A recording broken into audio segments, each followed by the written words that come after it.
Hi అండి. ఈరోజైతే చికెన్‌తో చీకులు చేస్తున్నాను. చాలా సింపుల్‌గా చేయొచ్చండి. నేనైతే హాఫ్ కిలో చికెన్ తీసుకొని బాగా శుభ్రం చేశాను. అలాగే 2 స్పూన్లు కారం, ఎక్కువ తినేవాళ్ళు 3 స్పూన్లైనా వేయొచ్చు.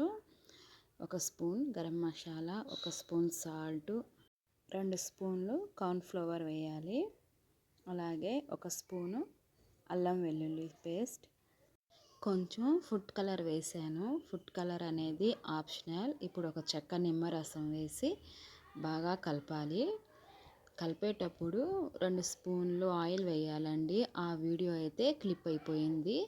బాగా కలిపి ఒక గంట సేపు పక్కన పెట్టాలి.